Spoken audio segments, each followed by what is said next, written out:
जय श्री राम। जय गुरुदेव। रोज की तरह प्रार्थना करते हैं और सत्र को आरंभ करते हैं। प्रार्थना के लिए हाथ जोड़ें, आंखें बंद कर लें, एक लंबी गहरी श्वास लें। गुरुर्ब्रह्मा गुरुर्विष्णु गुरुर्देवो महेश्वरः। गुरु साक्षात् परम ब्रह्म, तस्मै श्री गुरवे नमः। तस्मै श्री श्री गुरवे नमः। आंखें बंद ही रखें। अपने इस जीवन की तरफ देखें। हाथ ढीले छोड़ दे। नमस्कार मुद्रा छोड़ सकते हैं। आंखें बंद ही रखें।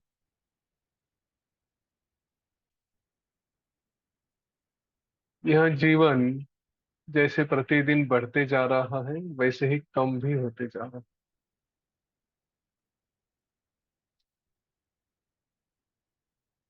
इस जीवन का मुख्य उद्देश्य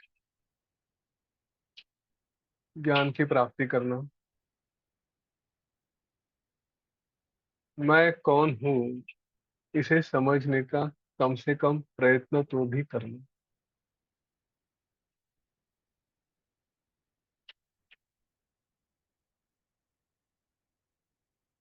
क्योंकि बाकी सारी बातें हमने एक नहीं कई जन्मों में बार बार की हैं, और उन बातों ने हमें कुछ नहीं दिया सिवाय बार बार जन्म के।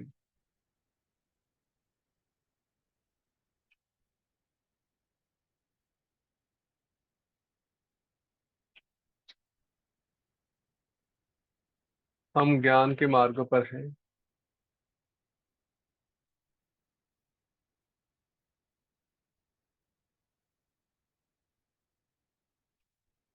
हम ऐसे किसी ज्ञान की शोध में हैं, खोज में हैं। एक बार वो मिल गया तो इस जन्म का कारण भी मिल जाएगा। ये मिलना दोनों तरफ का है। हमने आनंद के लिए, वासनाओं की पूर्ति के लिए, और वासनाओं भी आनंद ही देने वाली है, इसलिए जन्म लिया था। तो असीम आनंद हमें आत्मज्ञान से मिलेगा। और दूसरा, ये ज्ञान हमें बताएगा जन्म का कारण क्या होता है, क्यों जन्म होता है। इन वासनाओं के कारण जन्म होता है। एक तरफ तो आनंद भी देगा जो हमारा उद्देश्य था, और एक तरफ हमें इन वासनाओं से मुक्त भी करेगा, कि जिसके कारण हम फंसते रहते हैं।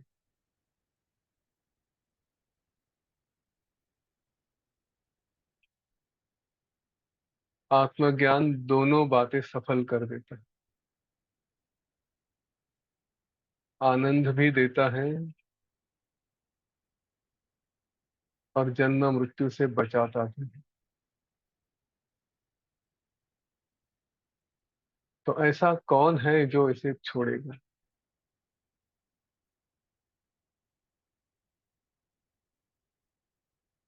इसीलिए ये अभ्यास बार बार करते रहे, लंबे समय तक करते रहे।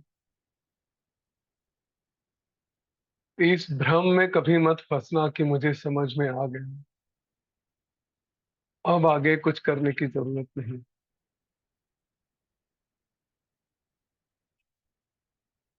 यही भ्रम अच्छों अच्छों को फंसाता है। बस मैकेनिकली, यंत्र के जैसे इसका अभ्यास करते रहे, परिणाम अपने आप होते रहे।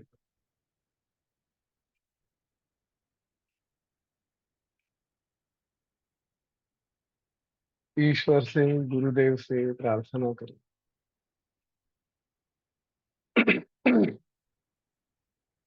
वे हमें इस मार्ग से कभी ढलने न दे, इसी मार्ग पर हमें साथ चलते रहे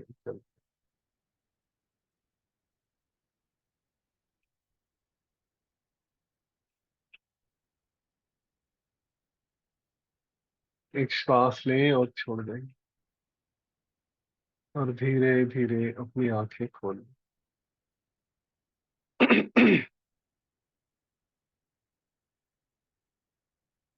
जय गुरुदेव, जय श्री राम। हम चुड़ाल आख्यान हमने कल आरंभ कर दिया था। एकदम शुरू में ही थे चुड़ाल आख्यान में, जब ये शिखी ध्वज और उसकी पत्नी चुड़ाला, शिखी ध्वज का छोटा सा इतिहास देखा हमने कि कैसे बचपन में ही उसके पिताजी चले जाने के बाद उसने राज संभाला और अच्छे से राज्य करने लगा। यौवन प्राप्त होने के बाद स्वभावतः उसे भी अपनी पत्नी हो ऐसी इच्छा हुई। मंत्रियों ने उसके लिए सुंदर सुशील पत्नी को चुना जिसका नाम था चुड़ाला।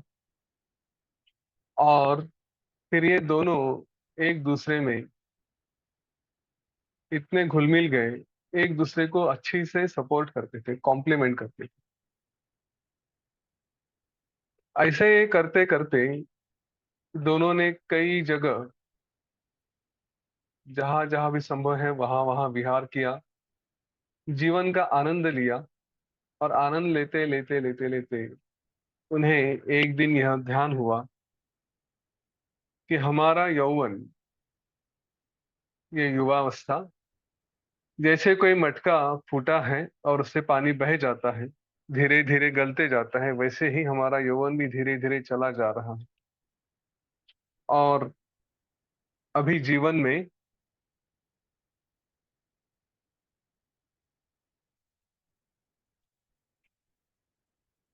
क्या करना चाहिए, इस अवस्था को देखकर उन्होंने कुछ विचार किया। वो विचार क्या किया?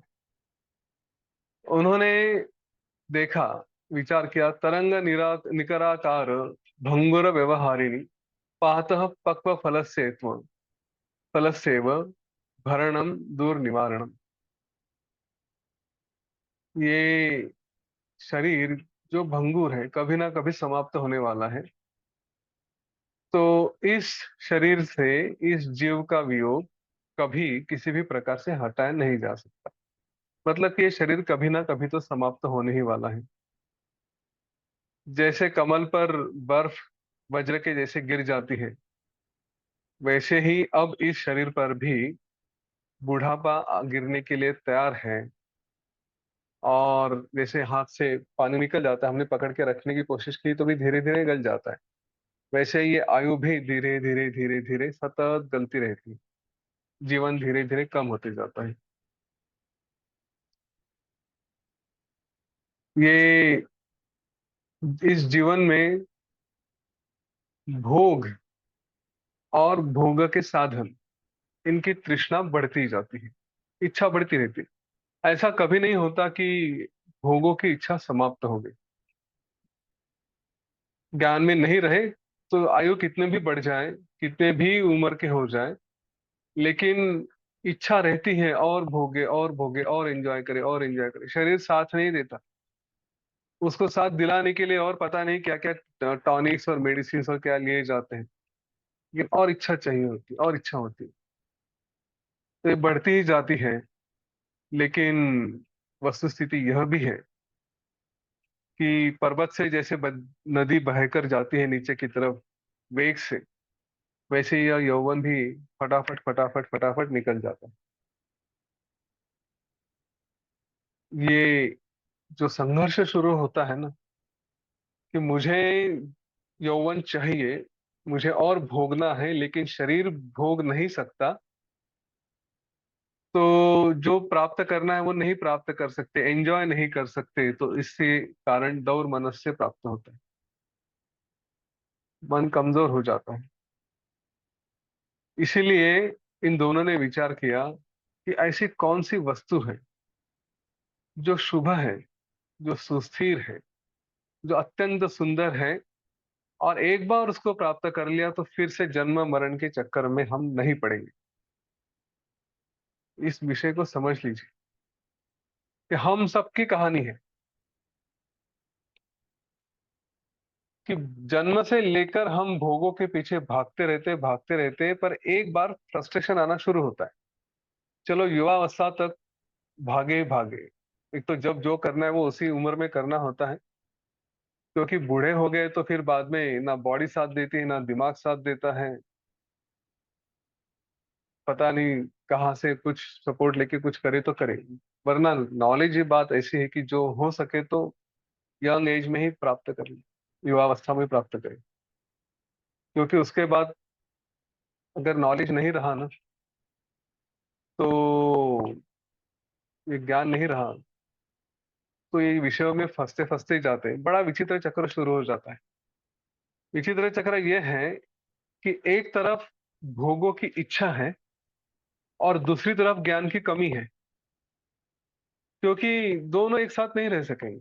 भोगों के पीछे भागते जाएंगे, उधर से कोई जबरदस्ती ज्ञान देने का प्रयत्न भी करे तो भी उसको सुनने की इच्छा नहीं होती। और फिर इसमें ऐसे उलझ जाते हैं भोगों के चक्कर में कि जो चाहिए वो मिल नहीं पाता, न मिलने के कारण चिड़चिड़ापन आ जाता है, और इधर ज्ञान तो रहता ही नहीं। इसलिए ये ज्ञान का इंजेक्शन जल्दी से जल्दी दिया जाए, तब जाके एंजॉय भी कर सकते हैं। लेकिन नहीं मिला तो डिटैच के साथ भी रह सकते हैं, नहीं मिला तो भी एंजॉय, मिला तो भी एंजॉय। इसको बोलेंगे जीवन, कि जहां पे कुछ भी हो जाए मुस्कुराहट रहे। तो यही विचार इन्होंने किया कि ऐसी कौन सी वस्तु है जो शुभ है, जो सुस्थिर है, जो बदलेगी नहीं, जो अत्यंत सुंदर है, और जिसकी प्राप्ति करने के बाद फिर से कोई दुख नहीं होगा, जन्म मरण वगैरह ऐसी दशाएं नहीं होगी। इति निर्णयम युग्मम तत्संसार व्याधि भेषजम चिरम विचरामास शास्त्रम अध्यात्म सम्मतम। उस दंपति ने, युग्मम मतलब जोड़ी, उन्होंने इस तरह से विचार किया और फिर विचार करके निश्चय किया कि ये जो संसार की व्याधि है, संसार का रोग है, बीमारी है, इसका असली औषध है अध्यात्म शास्त्र। इसीलिए उसी का दीर्घकाल विचार किया जाना चाहिए। देखिए सब जगह एंजॉय करने के बाद आ गए ये सारी कहानियां। आप देखो बलि राजा की भी यही थी, हजारों साल वही वही वही वही एंजॉय करके भी फिर से बोर ही हो गया। क्या वो रोज उठ के वही वही वही करना। वही भगीरथ की भी कहानी थी। ये सब राजाओं की कहानी बता रहे कि जिनके पास सारे सुख थे लेकिन फिर भी असली सुख ढूंढने के लिए आए, तो हम तो सावध हो जाए कि असली सुख ढूंढने के चक्कर में अभी पड़े। इस तरह से विचार करने के बाद अध्यात्म शास्त्र में उन्होंने अपना अभ्यास शुरू किया, वहीं पे उनका चित्त लग गया था। उनके प्राण भी उसी में थे, उनकी निष्ठा भी उसी में थी। जो अध्यात्म जानते हैं उन्हीं को वो शरण जाते थे, उसी की वो पूजा करते थे। इस तरह उनकी इच्छा भी अध्यात्म शास्त्र की ही रहती थी। और धीरे धीरे धीरे धीरे इस संसार से वो दोनों विरक्त हो चुके थे। उन्होंने अपना अभ्यास अध्यात्म में बढ़ा लिया।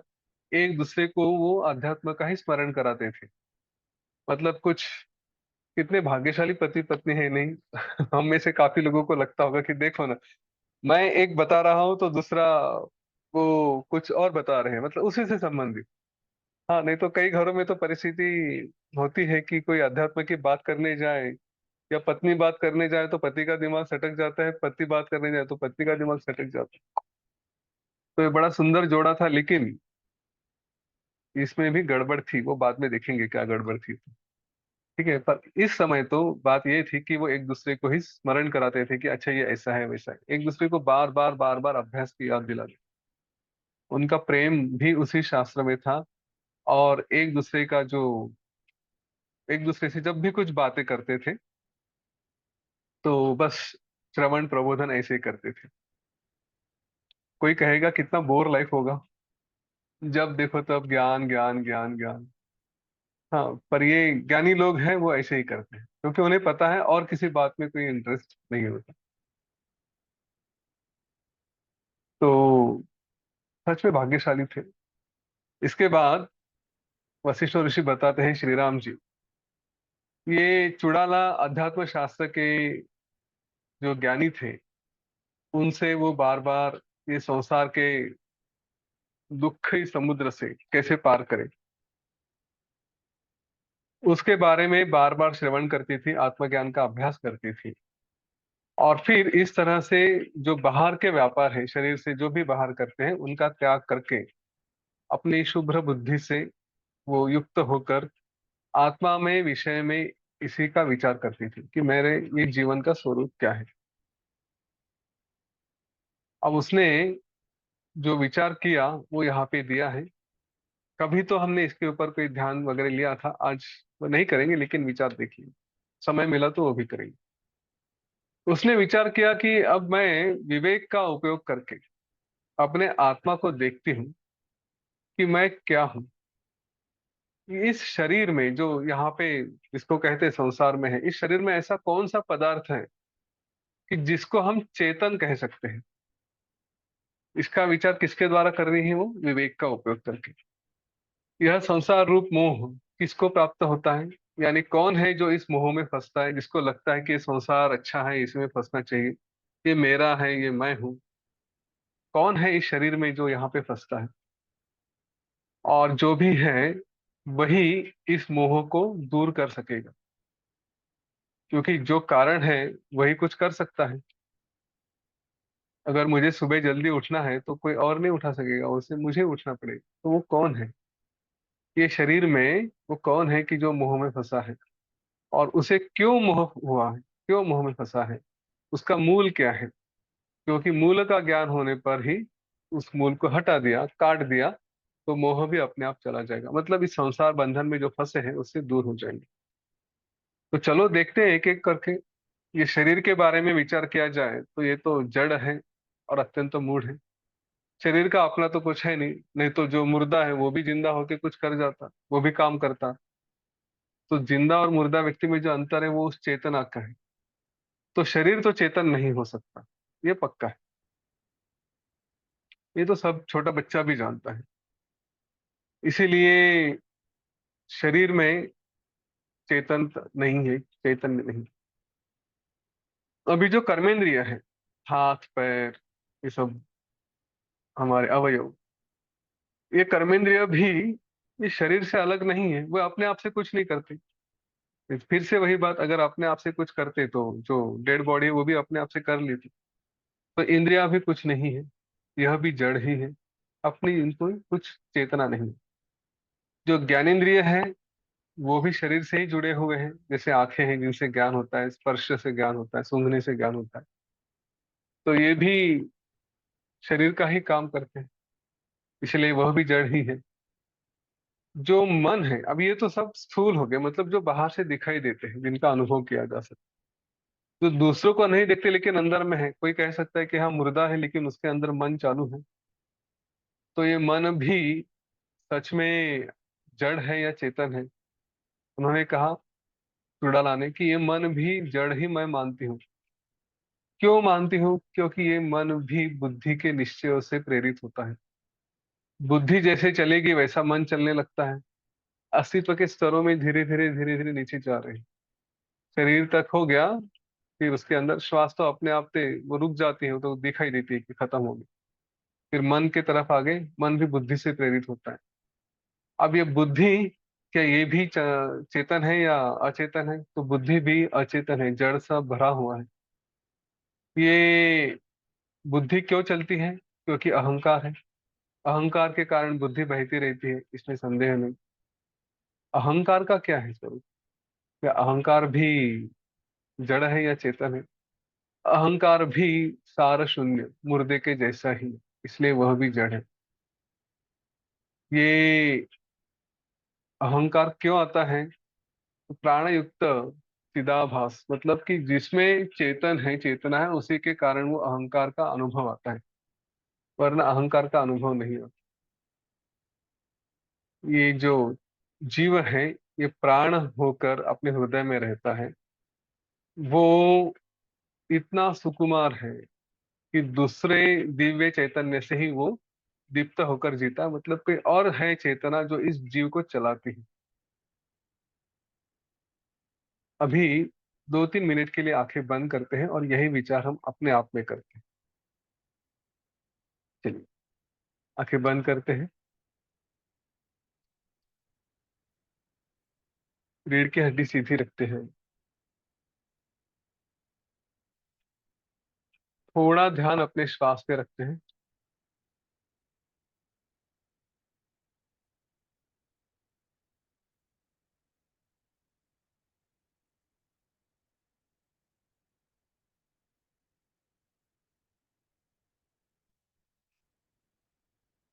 हमने इतने दिनों तक आंखें बंद करके अलग अलग विचार किया, थोड़ा ध्यान का भी अभ्यास किया। कई बार इस शरीर का भी भान हमें रहता नहीं, ध्यान रहता नहीं। शरीर है,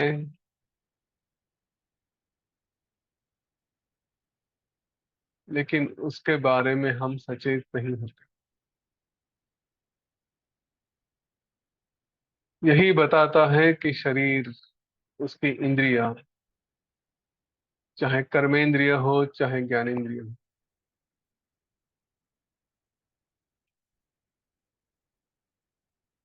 ये सब जड़ है।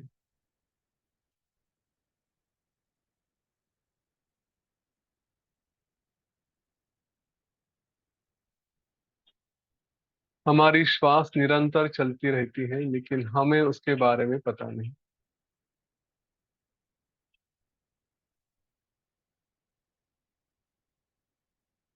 ये श्वास भी इसलिए जड़।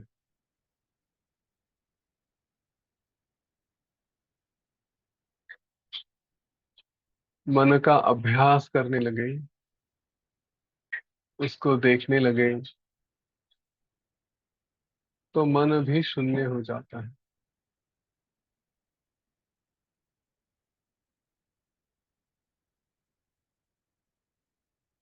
इसीलिए वो भी असत्य है।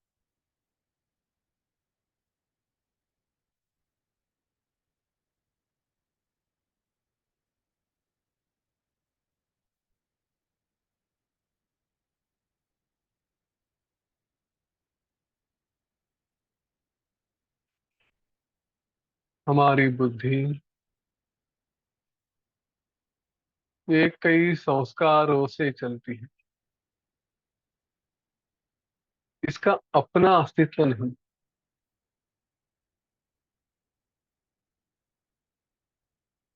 जो भी सीखा है, देखा है,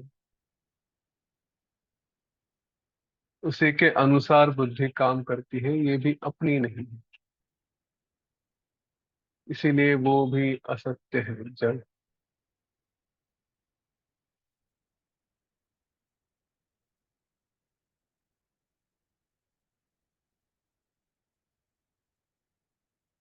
रही बात अहंकार की, जो बार बार मैं हूं ऐसा कहते रहता है,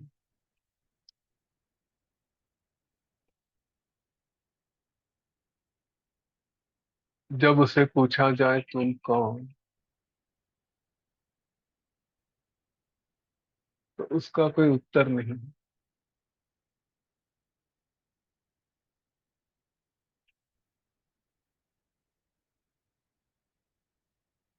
बस जिसने इस शरीर को अपना समझ लिया है, अपने आप को शरीर समझ लिया, वही अहंकार।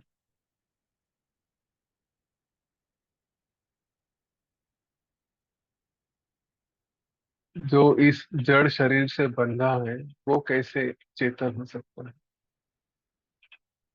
वह भी जड़ ही है।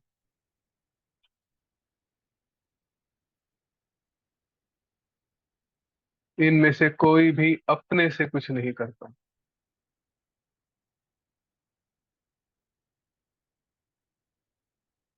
जैसे एक पत्थर पड़ा है, वो अपने आप से हिल नहीं सकता। उसको हिलाने के लिए किसी और की आवश्यकता होती है। इसीलिए पत्थर को जड़ कहते हैं। वैसे ही ये सारे शरीर, इंद्रियां, मन, बुद्धि, अहंकार, ये भी जड़ ही है, किसी और के कारण ये चलते हैं।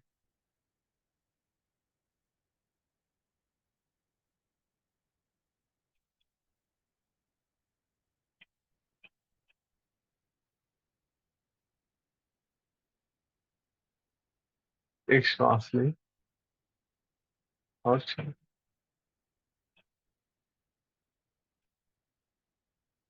धीरे धीरे अपनी आंखें खोलें।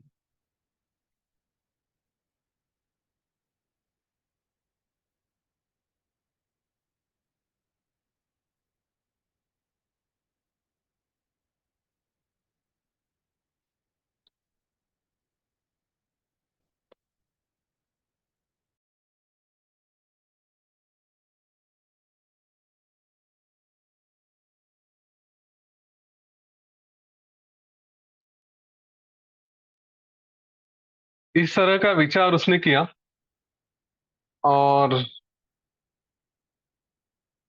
वो विचार करने के बाद फिर उसने कहा कि अब मैं समझ गई,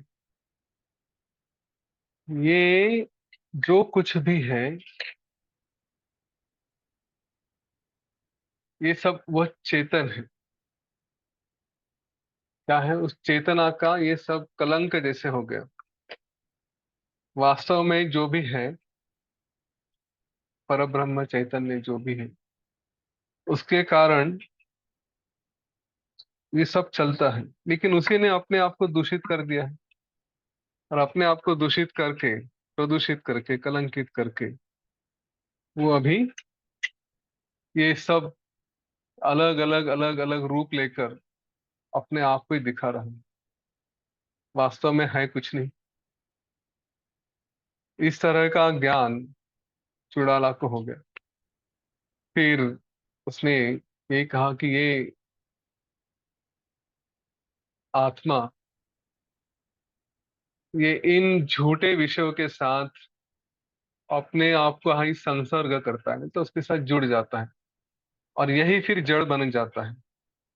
वास्तव में है कुछ नहीं, लेकिन जो कहीं कहा जाए, वो बस यही है जो जड़ बन जाता है और अपने असली स्वरूप का त्याग कर देता है। हमने ये सब देखा है।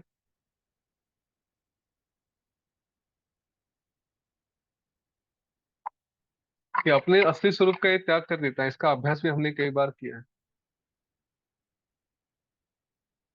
सद व असद व यथा भाति चित समाधौ सति स्वतः स्वरूप मनम उत्सृज्य तदेव भवति क्षणात्। इसकी टेंडेंसी कैसे है, इस चैतन्य की वृत्ति कैसे है? तो ये जिस भी विषय के साथ एकरूप हो जाता है, जिसको भी वो देखेगा, उसके साथ विचार किया तो बस उसके जैसा हो जाता है, और साथ साथ वासना से बंध जाता है। एक क्षण में वो अपने स्वरूप को भूलकर उसके स्वरूप जैसे हो जाता है। इसलिए हम, ये अपना अनुभव होता है, हम कहीं आराम से बैठे, हमारे मन में कुछ नहीं चल रहा, लेकिन कुछ देख लिया तो उसी में उलझ गए, उसी के जैसे हो गए, तत्स्वरूप हो जाते हैं। तो इस तरह का उसने पहले विचार किया, और फिर उसने ये फिर से अगला विचार ये किया कि किस उपाय से इस सारे दृश्य को, इस स्वप्न का त्याग करके मैं ज्ञानी हो जाऊं, असली ज्ञान कैसे मिलेगा। और दीर्घ काल फिर उसने अभ्यास किया, और अभ्यास करने के बाद उसने अपने आप में रहकर आत्म तत्व को पहचान लिया। फिर उसने कहा, अहो नु चिर कालेन ज्ञातम ज्ञानम अनामयम यद्वै विज्ञेयताम कृत्वा न कश्चित धीयते पुनः। बड़ा ही आनंद हुआ, क्योंकि पता चल गया, आत्म तत्व ज्ञान हो गया कि अरे, इतने लंबे समय तक मैंने इस बात का अभ्यास किया, और जिसको प्राप्त करना था उसको प्राप्त कर लिया। मैंने ऐसी वस्तु को प्राप्त कर लिया कि जिसे जान लेने पर पुरुष ये पुरुषार्थ से गिरता नहीं। अब पुरुष कहे, स्त्री कहे, पर जो पुरुषार्थ है उससे वो नीचे नहीं आता। और उसके किसी भी इच्छा, जो भी काम्य अर्थ है, जो भी वो चाहता है, उसका कोई नुकसान नहीं होता, क्योंकि उसी के प्राप्ति से ही उसने ऐसा कुछ प्राप्त किया है कि जिसको प्राप्त करने से सभी इच्छाएं पूरी हो जाती है। अच्छा, कोई दुख का कारण है या दुख की बात है ऐसा समझकर किसी बात का त्याग भी नहीं करता, क्योंकि उसे सभी पदार्थों में, सभी जगह में आनंद पर ब्रह्म ही दिखाई देता है। मतलब मुझे ये नहीं मिला तो दुख हुआ, ऐसी बात उसकी नहीं थी। सुबह के चाय में अगर चीनी नहीं रही तो भी उसी में वो पर ब्रह्म मान के आनंद में रहेगा। आदत डाल दो, अपने आप को इतना फ्री बना देना कि कोई बात बांध ही नहीं सकेगी। फिर वो कहते हैं कि अहो, ये जितने मन बुद्धि इंद्रिय आदि सब पदार्थ हैं, वो केवल उस चैतन्य ने अपने आप को मर्यादित करके, लिमिटेड करके बस अपने आप को बांध लिया है। वैसे तो वे स्वयं अपने आप में क्या है, असत स्वरूप है, तो असत्य है। और उनका स्थान ये कैसे है कि जैसे आंखों पे उंगली से दबा दिया और चांद को देखने लगी तो दो दो चांद दिखते। बस वैसे ही है, केवल भ्रांति है, केवल भ्रम है, इल्यूजन है। वास्तव में यहाँ पे जो कुछ है इस संसार में, वो एक अकेली महाचीति, महाचीति कहे, वही चेतना कहे, अलग अलग नाम है। इसको महासत्ता भी कहते हैं। इस पे कोई कलंक नहीं, कलंक से शून्य है, समान रूप है, विशुद्ध है। और इसमें कोई अहंकार भी नहीं। उसी का ब्रह्मा, ब्रह्म, परमात्मा आदि नामों से सर्वत्र ज्ञान गान किया जाता है। इसका जैसे आकाश को नष्ट नहीं किया जाता या आकाश का जन्म नहीं होता, वैसे ही इसका जन्म मरण सदगति असदगति, मतलब स्वर्ग नरक वगैरह, ऐसा कुछ भी संभव नहीं है। वही वो महासत्ता है, महाचीती है, चेतना है। यह आत्मा, इसको कोई काट नहीं सकता, कोई जला नहीं सकता। ये अत्यंत अति निर्मल है। तो वो कहते कि हाँ, मैंने दीर्घ काल के बाद शांत होकर चारों ओर से मैं परम सुखी हो गई हूँ। अब मैं सारे भ्रमों से मुक्त होकर यहाँ पे विचार कर रही हूँ, विचरण कर रही हूँ, विहार कर रही हूँ। जैसे प्रशांत सागर एकदम शांत होता है, उस तरह से मैं शांत हूँ। ब्रह्मा से लेकर स्तंभ पर्यंत जितने भी प्राणियों के कर्मफल हैं, उनके जितने भी व्यापार हैं, एवं जो भी उनकी अलग अलग चेष्टाएं हैं, जो निष्फल है, जिसका कुछ मिलता नहीं, वे सब उस आकाश रूप चैतन्य के जैसे ही है। यहाँ पे जो कुछ चल रहा है वो केवल वही परब्रह्म ही है, जो जिसमें कोई दृश्य का अनुभव नहीं, दृश्य से शून्य है, अत्यंत स्वच्छ है, अनंत है, जो जन्मा नहीं, जो अच्युत है, मतलब कभी वो गिरता नहीं, जिसको कोई काल से गिन नहीं सकता, जो देश और वस्तु इन बातों से कोई उसका संबोधन नहीं कर सकता, उसको कोई बता नहीं सकता कि ऐसे है करके, इससे सब शून्य है। जो आकाश रूप है, जो निर्मल है, जो बाध रहित है और परम है, बस मैं उसी का अनुभव कर रही हूँ। अब मैं मोक्ष सुख में अच्छी तरह से विश्रांत हूँ, शांत हूँ। संसार के ताप से मैं दूर हो चुकी हूँ। अब मैं शांत होकर अपने आप में स्थिर होकर बैठी हूँ। अचेतन या चेतन, जो भी कुछ ये जग है, जो भी ये जगत प्रकाशित होता है, उससे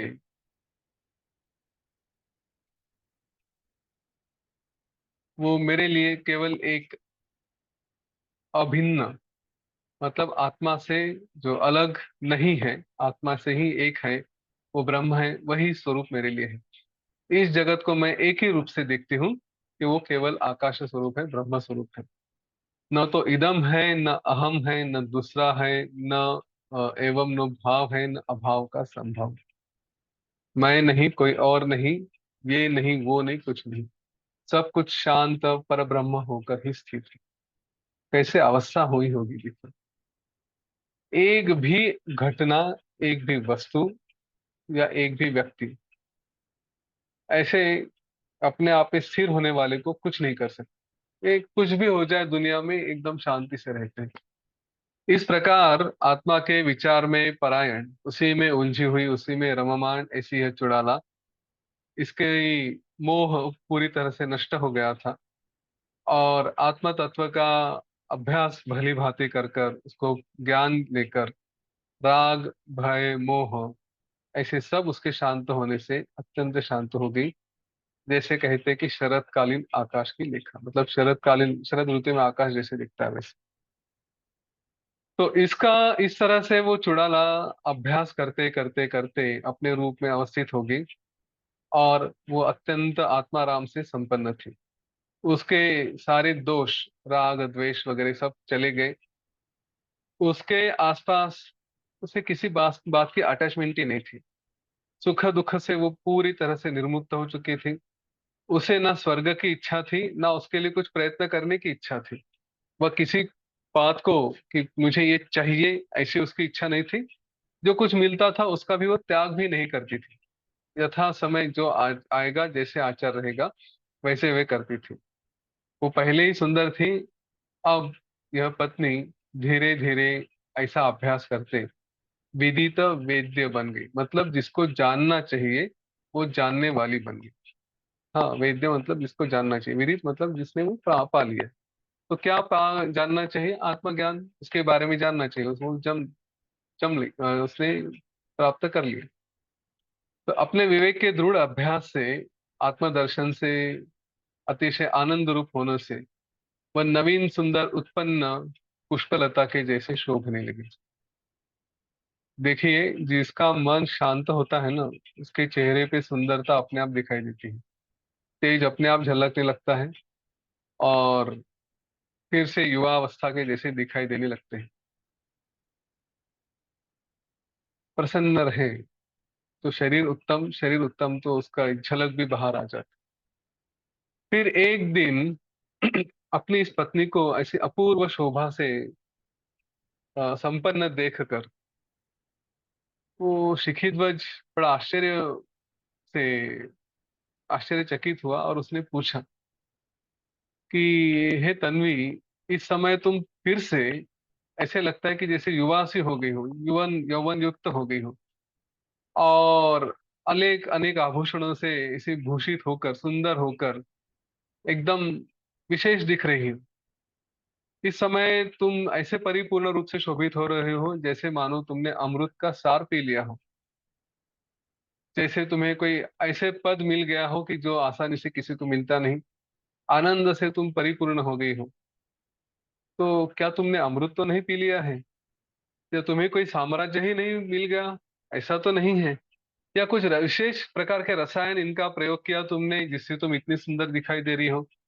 या तुम्हें कोई मंत्र मिला है कि उस मंत्र के सिद्धि के कारण या कोई विशेष योग करने के कारण तुम एकदम सुंदर हो गई हो, और तुम्हारा जो आयु बढ़नी चाहिए थी वो कम होकर ऐसे दिखाई दे रही है कि जैसे तुम्हारी मृत्यु कभी होगी नहीं, अमृत्यु का तुमने लाभ कर लिया है। हे नील कमल के जैसे नेत्र वाली, क्या तुमने राज्य चिंतामणि त्रैलोक्य से भी कोई ऊंचा पदार्थ जो सहज से प्राप्त नहीं होता उसको प्राप्त कर लिया है? इस प्रकार जब राजा ने पूछा, तब चुड़ाला ने अपने इस शरीर का किस तरह से मैंने त्याग दिया है, मतलब शरीर को त्याग देना मतलब विचारों से, कि किस तरह से इसका विचार मैंने छोड़ दिया है, और मैं कैसे उस अद्वितीय ब्रह्म में अपने आप को स्थिर करके उसी में मैं शोभा रखती हूँ। इस तरह से उसने उत्तर दिया। उसने कहा, ना किंचित किंचित आकारमिदं त्यक्त्वा अहम आगता, न किंचित किंचित आकारम तेनास्मि श्रीमती स्थिता।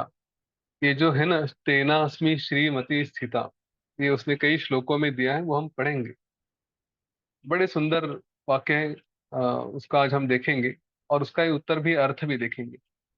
तो उसने कहा, है आर्य, मैं तो इन सारे मूढ़ जनों में प्रसिद्ध, जो लोग अपने आप को इस शरीर को अपन समझते हैं, मैं समझते हैं, तो उस रूप का उस विचार का मैंने त्याग कर दिया, और तत्व ज्ञान के कारण मैंने उसको प्राप्त किया है कि जिसका कोई नाम नहीं, जिसका कोई रूप नहीं। ऐसे परम ब्रह्म भाव को मैंने प्राप्त कर लिया। मंत्र रसायन ये तो अतिशय तुच्छ साधन है, तो उसके पीछे मैं नहीं लगी। और इसीलिए मैं दिव्य से अति दिव्य ऐसे श्री संपन्न होकर स्थित हूँ। तेनास्मि श्रीमती स्थिता। इसके बाद के सारे श्लोक एक साथ पढ़ते हैं और फिर इसका भाषांतर भी देखेंगे।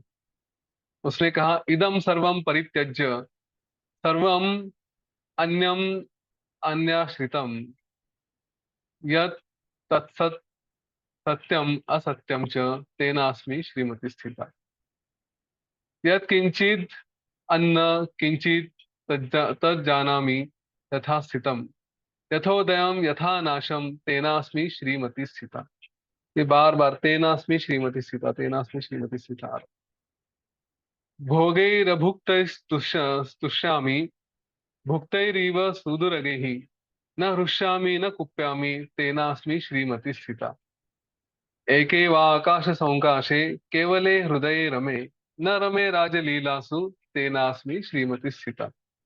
आत्मन्येव हि तिष्ठामि ध्यासनोद्यान सद्मसु न भोगेषु न लज्जासु तेनाहं श्रीमती स्थिता। जगतां प्रभुरेवास्मि न किंचिन्मात्र रूपिणी इत्यात्मन्येव तुष्यामि तेनाहं श्रीमती स्थिता। इदं चाहम इदं नाहं सत्या चाहम न चाप्यहम् सर्वमस्मि न किंचित् च तेनाहं श्रीमती स्थिता। न सुखं प्रार्थये न अर्थं न अनर्थं नेतरा स्थितम् यथा प्राप्तेन हृष्यामि तेनाहं श्रीमती स्थिता। तनु विद्वेष रागाभिः प्रज्ञाभिः शास्त्रदृष्टिभिः रमेशः वयस्याभिस्तेनाहं श्रीमती स्थिता। फिर अंत में कहते हैं, पश्यामि यन्नयन रश्मिभिः इंद्रियैः वा चित्तेन चेहहि तदंग न किंचिदेव पश्यामि तद्विरहितं तु न किंचिदन्तः पश्यामि सम्यगिति नान नाथ चिरोदयास्मि। मैं क्या देखती हूँ उसने बाद में बताया। ये जो भी 6-7 श्लोक है, इसका साफ का अर्थ हम देखेंगे। बड़ी सुंदर बात कही है, लेकिन इसी बात पे वो बाद में अ, शिखी ध्वज हंसने लगता है। तो चुड़ाला ने कहा, ये जो सब जिनको परिच्छिन्न मतलब जो लिमिटेड है, जिनको बॉर्डर है या गिने जाते हैं, जो मर्यादित है, ऐसे सारे वस्तु का परित्याग कर जो अपरिच्छिन्न है, जो अमर्याद है, अनंत है, जिसका कोई मूर्त स्वरूप भी नहीं, अमूर्त भी नहीं है, इससे जो परे है, ऐसे जो सब वस्तु है उसका मैंने आश्रय किया है।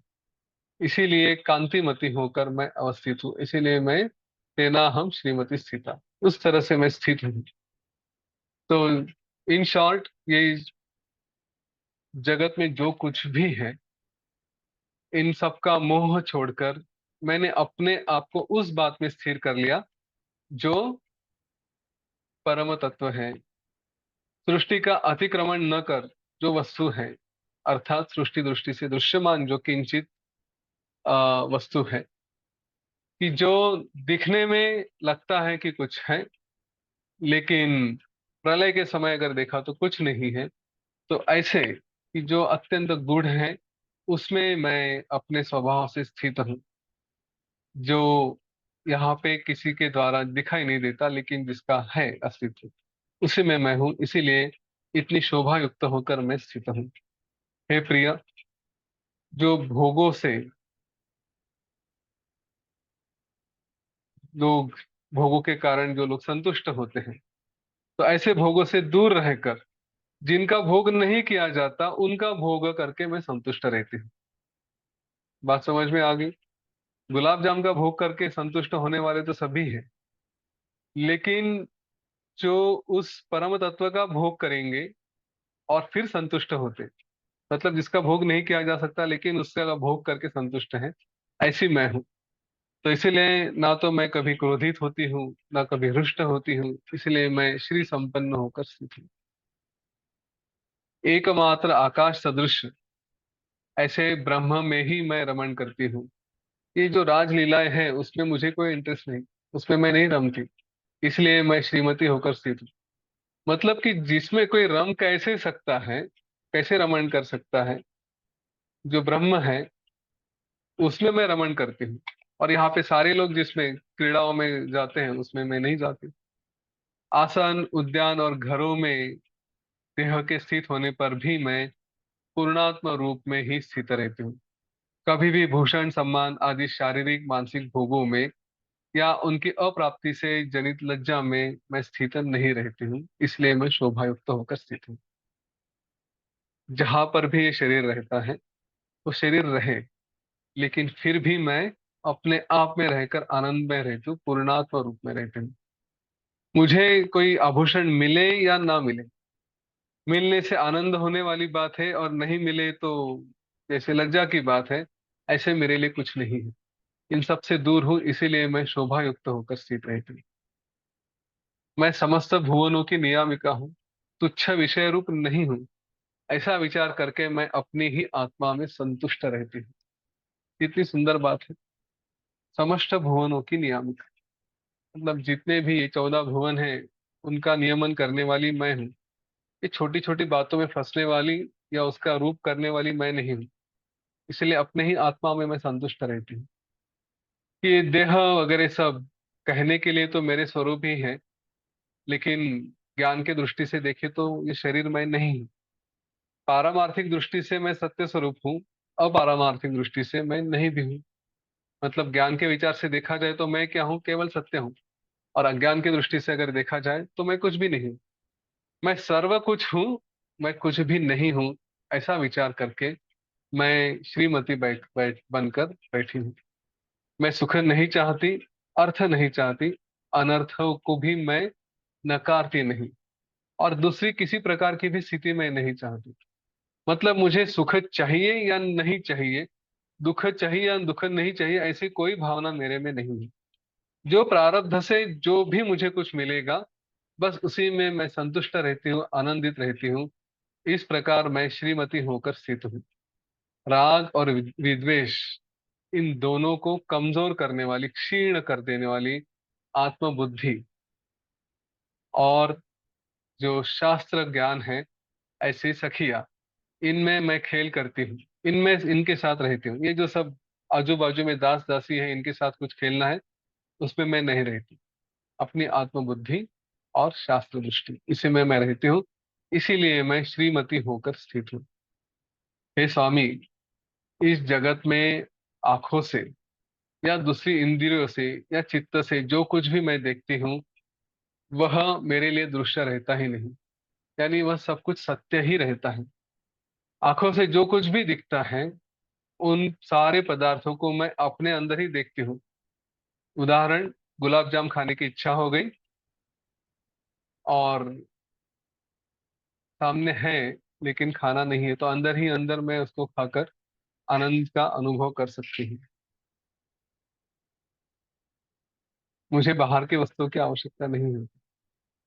इसी रीति से, क्योंकि बाहर और अंदर ये सब जो भी है, सबको मैं बस एक ही परम तत्व के रूप से देखती हूँ। इसीलिए हे नाथ, मैं अपूर्व शोभा से शोभित हूँ। देखिए मन की अवस्था उसने कितनी सुंदर बताई। एक भी वस्तु नहीं है कि जिसमें कोई आकर्षण रहा। जो भी आनंद प्राप्त करना है अपने आप में करे। अगर कभी गुलाब जाम खाना रहा और नहीं मिल रहा है, या किसी के साथ बांट कर छोड़ देना है, आंखें बंद करके अपने आप में गुलाब जाम का अनुभव करें। ये बात फिर से कभी बताऊंगा, आज बता देता हूँ। आनंद ये अनुभव है। आनंद ये अनुभव है। गुलाब जाम खाया या नहीं खाया, हृदय में अनुभव लेना ये मेरे हाथ में है। वो केवल जिह्वा पे रखा, जीभ पे गुलाब जाम रखा, और उसने जो हमें फीलिंग दी कि हाँ ये अच्छा है, ये है, वो है, और उसके बाद जो आनंद का अनुभव होता है वो। और गुलाब जाम न खाते हुए भी मन ही मन में खा लिया तो भी वो। अगर विश्वास नहीं हो रहा तो स्वप्न में हम कुछ खाते हैं, तो तब भी हमें आनंद ही होता है, वास्तव में हमारे हाथ में कुछ नहीं होता। तो ये जो आनंद है ये हमारे अंदर है, पदार्थों पे नहीं। तो कभी गुलाब जाम खाने को नहीं मिला लेकिन सामने है, तो भी आनंद में रहे, खा ले मन ही मन, और वो अनुभव कर ले। दुखी होने का कोई कारण ही नहीं। इसलिए उसने कहा कि सब वस्तुएं मेरे अंदर ही मैं देखती हूँ। ये कहने के बाद वशिष्ठ ऋषि बताते हैं कि इस रीति से अपनी शोभा की कारण, जो क्यों इतनी शोभा उसकी बढ़ चुकी है, ऐसा उसने जब अपने पति को शिखीध्वज को बताया, तो वो शिखीध्वज उस पर हंस दिया। वो समझा ही नहीं वो कि ये अपनी पत्नी क्या ऐसी बोल रही है। उसको लगा कुछ तो बहक गई है, पागल जैसी बातें कर रही है।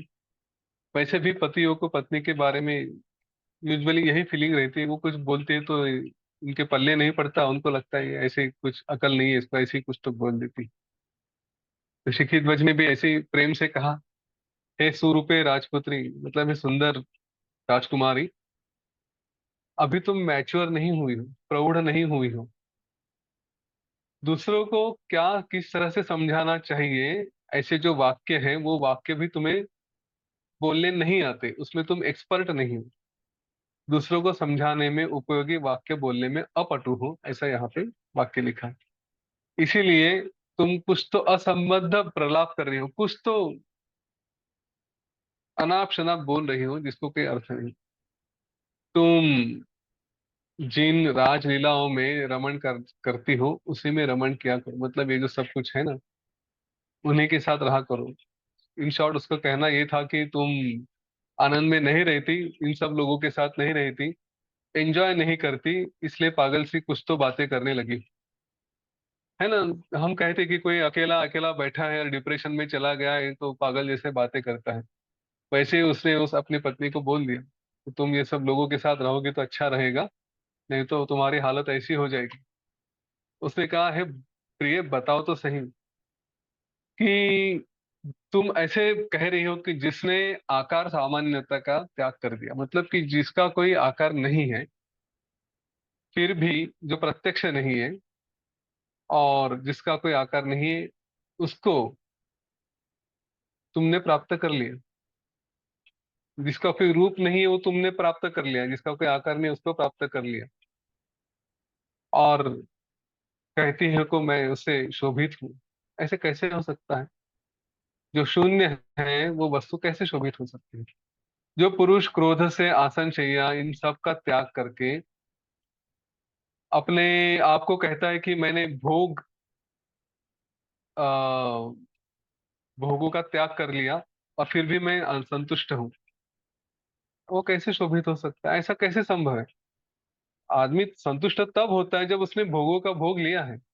गुलाब जाम खाया तो कहेगा कि हाँ मैं संतुष्ट हूँ, अगर गुलाब जाम खाया नहीं तो फिर कैसे संतुष्ट हो सकता है? कैसे वो शोभित हो सकता है?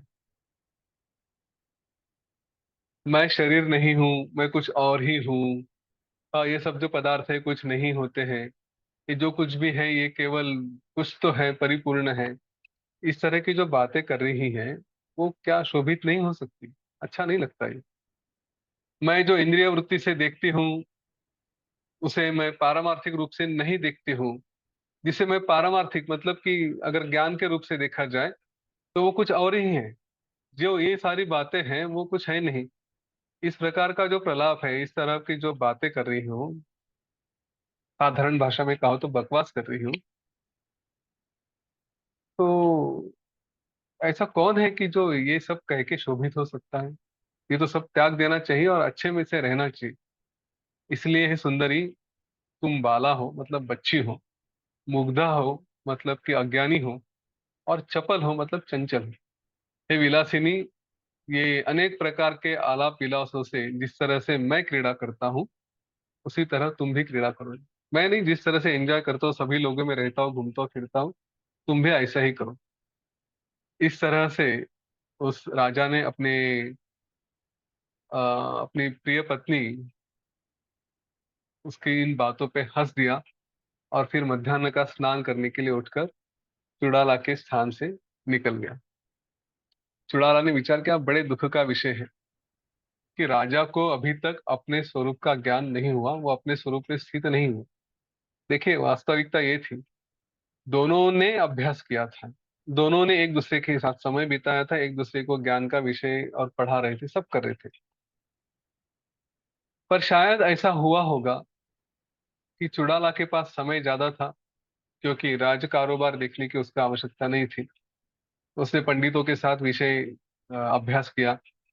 पर सबसे बड़ी बात, अगर उसके साथ कुछ हुई होगी तो जो सुना उसके ऊपर मनन करने का उसको समय मिला, और राजा शिखी ध्वज को शायद मनन करने का समय नहीं मिला, क्योंकि वरना दोनों तो एक ही मार्ग से जा रहे थे। तो चुड़ाला को ज्ञान हुआ और राजा को नहीं हुआ, ऐसा क्यों हो सकता है? तो चुड़ाला मनन कर रही थी। इसलिए हम जो भी पढ़ते हैं, जो भी यहाँ पे सुनते हैं, विचार या अभ्यास करते हैं, उसके ऊपर मनन आवश्यक है। नहीं तो योग वासिष्ठ के सत्र सुने और सुनने के बाद फिर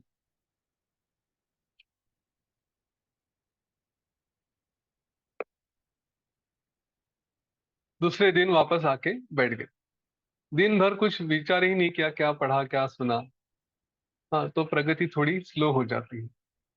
तो अगर अपनी गाड़ी को टॉप गियर में डालना है तो मनन भी आवश्यक है।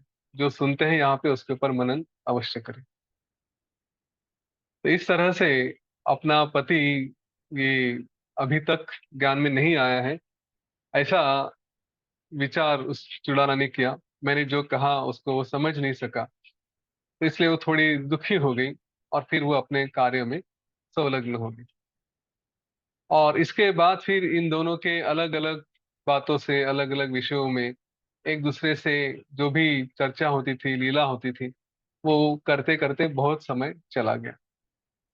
अब इसके बाद फिर चुड़ाला को कुछ इच्छा हुई, वो कभी आकाश में गई, सिद्धियां उसको प्राप्त करनी थी, तो आकाश गमन की सिद्धि उसने प्राप्त की। हाँ, ये सब कैसे उसने प्राप्त किया, सिद्धियां क्या होती हैं, कैसे प्राप्त होती है, सिद्धियों का स्वरूप क्या है, तो उसके बारे में वशिष्ठ ऋषि ने जो सारा उपदेश किया है वो हम कल देखेंगे। आज ही बता देता हूँ, सिद्धियां ये हमारा उद्देश्य नहीं होता। वशिष्ठ ऋषि ने श्री राम जी को उसके बारे में भी सचेत किया है, और ये भी बताया है कि कोई चीज अगर हमें प्राप्त करनी हो तो कैसे प्राप्त की जा सकती है। वो किसी बात में अगर विशेषता करनी है तो उसके लिए कौन से पैरामीटर्स, हाँ, जैसे देश है, काल है, द्रव्य है, क्रिया है, ये सब हम कल देखेंगे। तो इस ज्ञान को कल चुके नहीं। जब तक ये चुड़ाला आख्यान चल रहा है तब तक मेरी आपसे विनती है कि रोज आए। और कुछ ही दिन चलेगा, ये तो पूरा योग वासिष्ठ नहीं, योग वासिष्ठ का छोटा सा भाग है, लेकिन ये कहानी इतनी सुंदर है। और विशेष करके एक पत्नी ने अपने पति को किस तरह से क्या क्या प्रयोग करके उसको ज्ञान के मार्ग पर लेके आई, बड़ी रोचक कहानी है। इसलिए मैंने ज्यादा से ज्यादा लोगों तक आज ये कहानी पहुंचाने का प्रयत्न किया। तो सब लोग जरूर आए और इसमें सम्मिलित हो जाए। चलिए, आज के लिए हम यहाँ पे रुकते हैं। अगर आपको कुछ प्रश्न है, कुछ व्यक्त होना है तो आप जरूर कह सकते हैं।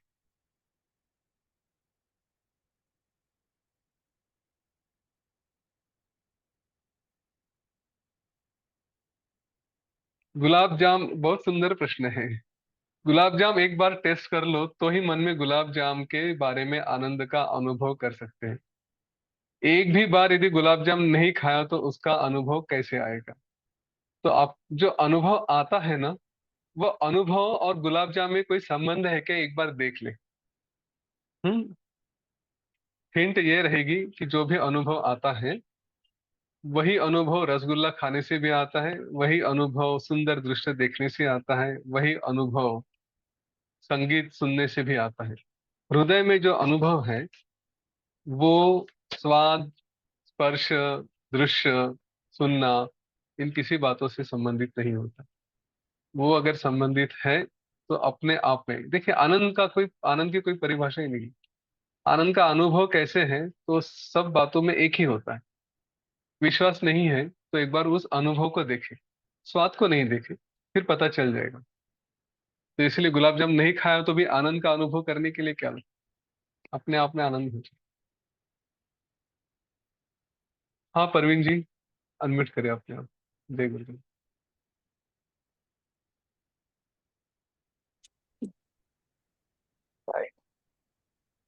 हाँ, आप अनम्यूट हैं। अच्छा, आपने म्यूट कर लिया अपने आप को। अनम्यूट करें प्लीज। अच्छा, ओके, थैंक यू। हाँ, तो मेरे को तो भैया इसमें what I was listening how it goes in my life कि दोनों ने अभ्यास किया और चुड़ाला ने भी किया, लेकिन जैसे मैं करती हूँ कि भाई कुछ भी सीखा तो फटाफट से oh this is very good start doing it this and that. She wasn't worried about that, उसने खुद पे अपना इतना अभ्यास किया कि फाइनली जब तक कि वो उससे बाहर मतलब अपने आप ही झलकने नहीं लगा, तब भी उसने शेयर नहीं किया। तो इसमें मुझे अष्टावक्र गीता की वो फर्स्ट वो समझ मतलब जो मुझे याद आया कि जो फर्स्ट चैप्टर में गुरुदेव ने जो रूल्स बताए हैं अष्टावक्र गीता को फॉलो करना है कि बिना ज़रूरत के बताना नहीं, बिना ज़रूरत के सलाह नहीं देनी। तो मतलब शी डिडन्ट बॉदर कि कोई प्रैक्टिस कर रहा है, नहीं कर रहा। वो सिर्फ खुद पे फ़ोकस थी और वो इसीलिए वो अंदर जा पाई क्योंकि उसे दुनिया की मतलब that is a very big step कि हालाँकि वो अपने हस्बैंड से इतना प्यार करती है क्योंकि आपने कल बताया था कि वो कितना मतलब मिलते थे, जुलते थे, लाइक एवरीवेयर। लेकिन फिर भी जब इस बात पे आया तो she completely went inside, drop करके कि नहीं, ये मेरी जर्नी है और मुझे करना है। तो मतलब मेरे को this is what I got from this कि अगर ये करना है, यहाँ जाना है, तो सबसे पहला ये जो as a mother, as a wife जो मुझ में रहता है कि भई इसको भी साथ में मेरे साथ चलो, ज़बरदस्ती घसीटने का जी। कि ये तभी ये पॉसिबल है वरना आधा दिमाग तो बाहर ही रहता है। जी, ये बस स्वाभाविक है। हम परिवार में रहते हैं तो हमें लगता है कि जैसे मैंने कुछ किया तो मैं अपने बच्चों को, अपने परिवार वालों को भी, हाँ तुम भी करो करके उनके पीछे लग जाते हैं। अम, मुझे इसने बताया कि नहीं बताया वो ग्रंथ में कहीं नहीं बोला है, लेकिन मेरा विचार ऐसा है कि ये अभ्यास करते करते उसने मनन भी किया, और उसे लगा होगा कि राजा ने भी शायद मनन किया होगा करके। वो हमेशा मिलते जुलते थे, बातें करते थे, लेकिन शायद इस लेवल की बात नहीं की होगी। और ये धीरे धीरे धीरे धीरे जो परिवर्तन होता है अपने साथ वालों के साथ भी, हमें अचानक से कभी पता चल जाता है कि अरे ये इतना बदल गया है। जिसको रोज देखते हैं वो बदला हुआ ऐसा लगता नहीं, लेकिन कभी तो अचानक लगता है कि अच्छा इसमें बदल हो गया है करके। तो वो तो उसके साथ ही रहती थी, राजा के साथ, लेकिन फिर भी राजा को एक दिन लगा कि अरे इसमें काफी बदल हुआ है। तो उसका कारण वही होगा कि ये मनन करती रही होगी, राजा ने उतना ऑब्जर्व नहीं किया होगा, और उसे लगा होगा कि राजा भी मनन कर रहा होगा, कुछ कर रहा होगा, क्योंकि बातें तो करते ही रहते थे आपस में एक दूसरे के साथ। पर और मतलब कुछ फिर भी कुछ उसने फ़ोर्स नहीं किया है, वो लोग बॉदर नहीं हुई कि भई मतलब जैसे आपने हाँ बोला कि खुद पे मनन करके अप्लाई किया तो वो अंदर चली गई। सो मेरे हिसाब से what it takes for me कि दूसरों की चिंता छोड़ना करके अभी अपनी चिंता करने के लिए खुद ही पे हाँ, सिर्फ फोकस करना होगा। ये बहुत आवश्यक है, नहीं दूसरों को प्रयत्न करे। उसने भी प्रयत्न किया, और यही तो खास कहानी है कि राजा की अभी की अवस्था है कि उसको लगा ये पागल जैसी कुछ तो बोल रही है, और ये थोड़ी दुखी होगी कि अरे ये नहीं मानता। अब इसके बाद क्या? परिवार में यही होता है ना, हम अपने साथी को, बच्चों को, पिता को, माता को बोलते कि हाँ तुम भी ये करो। अब वो नहीं मानते, हुँ। तो क्या करें? तो एक सेकंड में बैटरी लो क्यों बता रहा है, एक ही मिनट।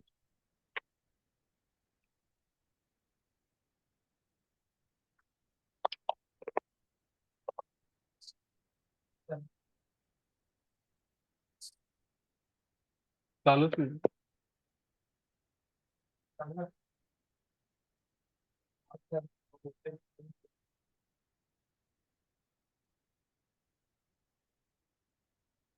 तो क्या कह रहा था मैं?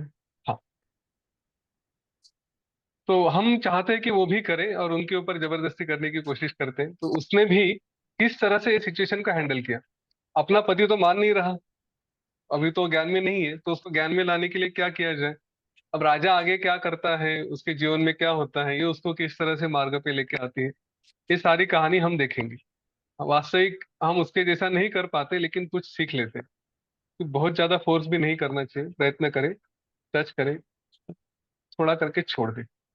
क्योंकि हर एक का अपना अपना जीवन होता है, अपना अपना भविष्य होता है ना?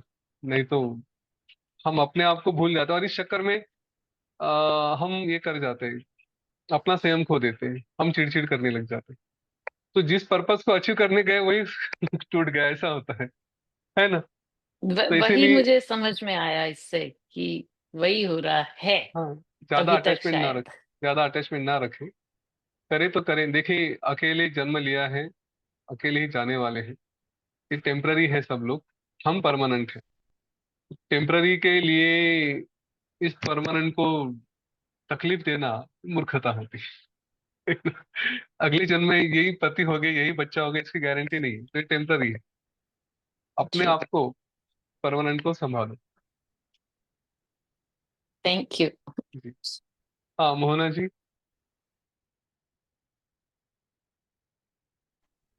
नमस्ते भैया। नमस्ते। ये एक्चुअली स्टोरी में जो बताया है वो दुखी हो जाती है। शी फील सैड कि मुझे मेरे पति को मतलब मेरे साथ नहीं है वो, थोड़े से उनका प्रोग्रेस थोड़ा सा अलग है। तो ये भी मैं समझती हूँ कि each one has their own journey. Hmm. तो व्हेन आई ऑब्जर्व कि when we are doing some things we are learning on the path, but there are people who are not willing to follow those things. जी। So the force cannot be done, and you cannot enforce some things. That is what I have realized. And doing our own thing is the most important thing. Yes. Otherwise, we will lose our cool and हम उसमें दुखी ज्यादा हो जाएंगे, ऐसे मुझे exactly. लगता है। एग्जैक्टली। सो दूसरों को खींचना भी पॉसिबल नहीं है, ऐसे मुझे लगता है। It might be wrong according to you, पर कहानी पूरी सुनिए मुझे तो पता लगता चल जाएगा। क्या है। ये है। तो अभी शुरुआत हुई है ना, मैं वो सस्पेंस ओके रखना चाहता हूँ। Okay okay. कि उसने क्या आगे किया जाके। चुड़ैला ने आगे जाके। तो कहानी में तो ट्विस्ट और ट्विस्ट आते ही जाएंगे, देखते जाएंगे क्या होता है। हाँ, प्रयत्न करने चाहिए। कुछ भी हो जाए, प्रयत्न करने हैं हमें। पर ऐसे भी ना करें कि हम उसमें अपने आप को ही कुछ कर बैठे, अपना ही संतुलन खो बैठे। ऐसा नहीं होना चाहिए। हम्म। हाँ, बहुत जरूरी। बैलेंस। हाँ, थैंक यू। जय गुरुदेव। जय गुरु। ओके। और कोई? हाँ, 100 दिन का योग वासिष्ठ कब शुरू कर रहे हैं? भाव साहब, ये ना ऑलरेडी चालू हो चुका है। और अभी आज का 125 124वां दिन है। तो इसकी लिंक आप मुझे एक बार मैसेज कर दीजिए, मैं आपको इसकी लिंक भेज दूंगा, जो पहले से शुरू हो चुका है। ठीक है। और कोई? और कुछ नहीं? ठीक है, चलो सबके कल्याण के लिए, मंगल के लिए प्रार्थना करते हैं।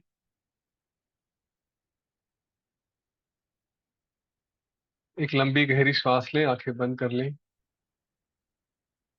लोका समस्ता सुखिनो भवन्तु। लोका समस्ता सुखिनो भवन्तु। लोका समस्ता सुखिनो भवन्तु। ओम शांति, शांति, शांति। सकलमंगलं भवतु। जय गुरुदेव। जय श्री राम। कल मिलते हैं। ज्यादा से ज्यादा लोगों को बुला कर लेकर आइए।